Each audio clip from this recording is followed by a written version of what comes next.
Hey everybody, 40s here, bringing you another Shaman Build guide. This is my Shaman Build of the Week series, episode 4. This time an Avalanche Shaman that it clears 500 plus corruption, all tier 4 dungeons, and will finally allow you to grind that higher corruption timeline for better LP that you've been looking for on the Shaman class.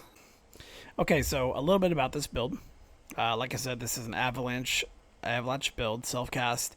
We are taking away the channel, so you'll not be channeling it. This is a low-life build that stacks ward. We are not using the cleaver solution and strength stacking to get ward. We are using the frostbite shackles, and we are stacking a lot of cold resistance to have ward retention. This is crit based, since we are going to recast avalanche boulders every time we crit them, so crit will be important.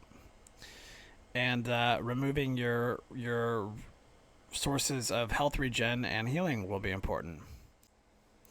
Alright, starting out with our Primalist passive, we're going to take 1 out of 6 in Gift of the Wilderness, 8 out of 8 Natural Attunement, 5 out of 5 in Hunter's Restoration, and 1 out of 6 Primal Medicine, 5 out of 6 in Ancient Call, and 5 out of 5 in Berserker. This is a low life build, so that's why we take this node, and we are using the Spriggan Companion, which is why we are taking this up here. Okay, moving on to Beastmaster, we've got 8 out of 8 Earth Sign Strength, 4 to 5 Boarheart, 3 to 5 Call the Pack, 4 to 5 in Porcine Constitution, and then in the Druid tree, 5 out of 7 in Chitness Plating, 5 out of 5 in Thicket of Thorns, 5 out of 7 Druidic Prowess. You do not have to take Thicket of Thorns. You can put these points somewhere else if you'd like. You can put them here for more health and mana. This is optional. I like this because the Thorn Shield will proc, and it does give you a little bit more armor. Just another layer of defensive and tankiness when you're pushing high corruption. It's nice to have. Moving on to Shaman, 8 out of 8 in Shamanic Infusion, 5 out of 8 in Tempest Form, 7 out of 8 in Silent Protector, 5 out of 5 in Totemic Fury, 1 in Windbringer, 5 out of 5 in Hailbringer, 5 out of 8 in Earthen Supremacy, 5 out of 5 in Protective Circle, 5 out of 8 in Elemental Shrines, and 8 out of 8 in Ascended Circle. Alright, moving on to our skills. So the skill setup we're using here is Warcry, Tempest Strike, Summon Spriggan, Thorn Totem, and Avalanche.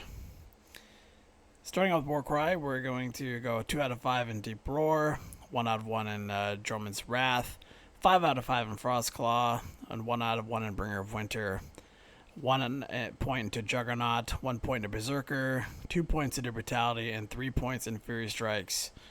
1 point in Staggering Roar, 1 point in Kinetic Scream, 2 points in Eviscerating Howl, and 1 point in Shallow Breath for that short cooldown. Moving on to Tempest Strike, we are going to take 1 point in Wind Fury Force, 1 in Firm Grip.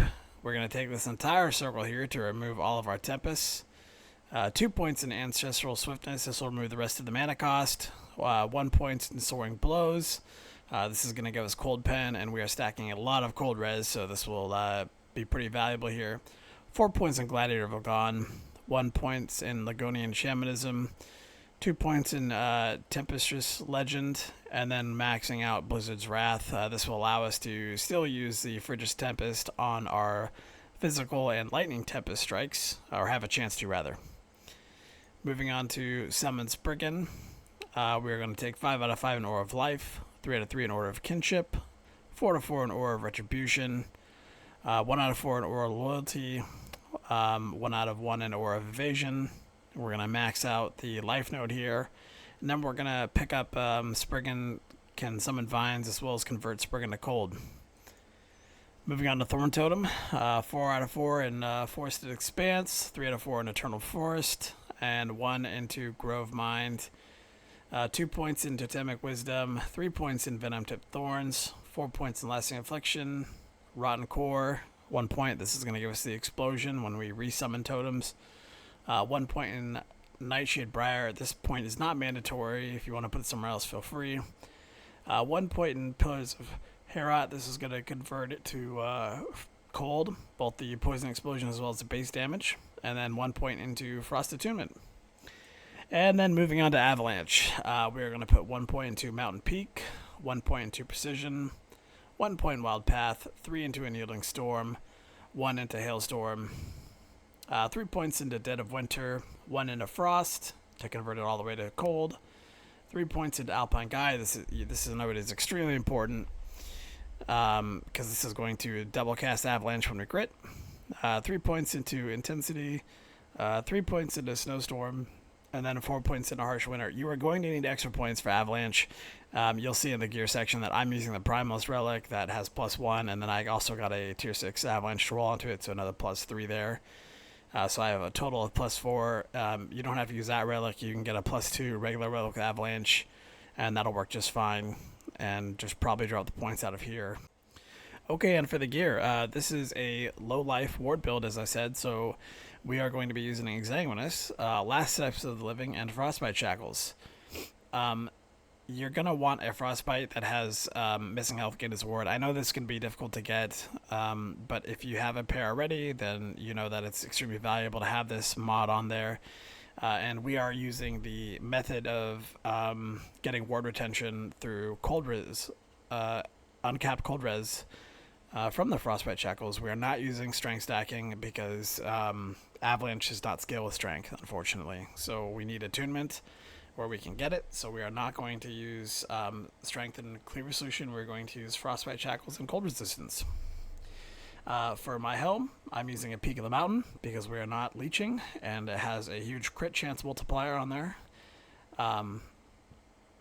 All attributes, and then I have attunement health on mine. I actually have a 3 LP. I just don't have enough helm to roll it, so I used my 2 LP one, which is just fine.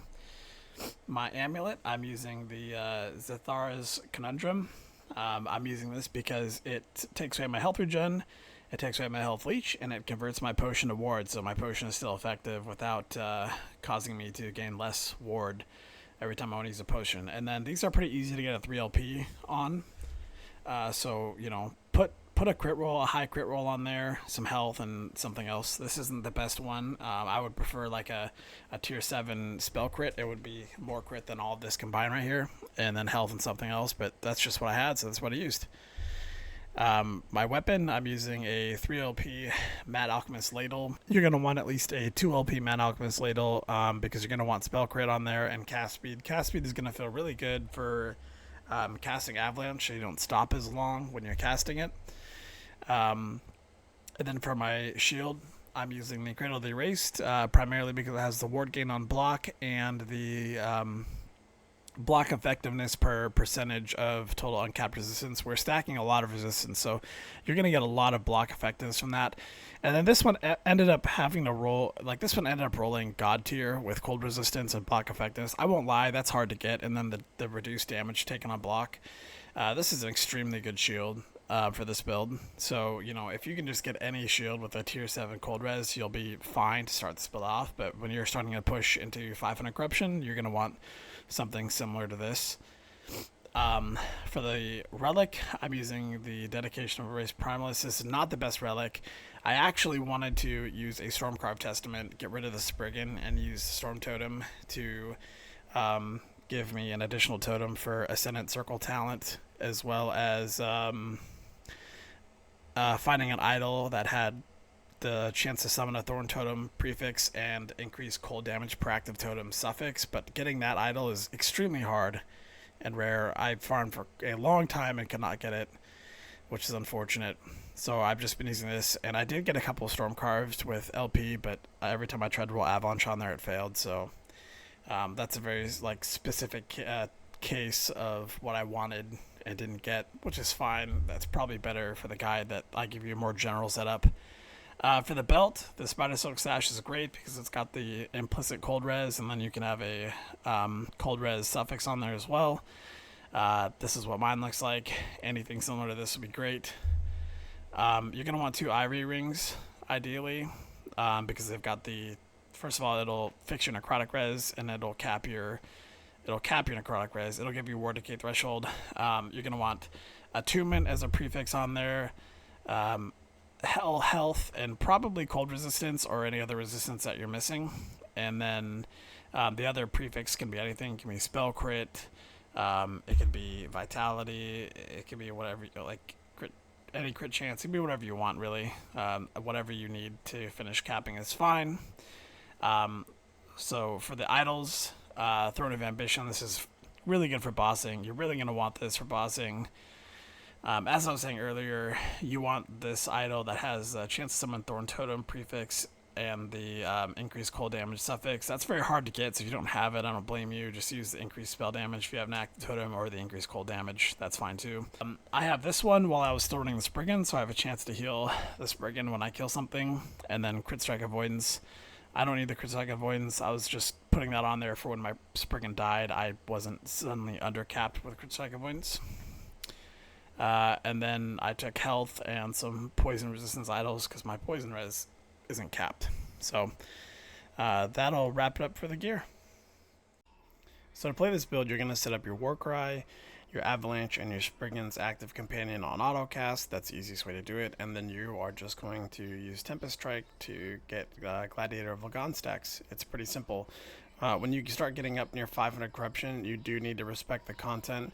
Despite having 8,000 to 10,000 ward, you are going to need to not stand in mechanics that you know that are deadly.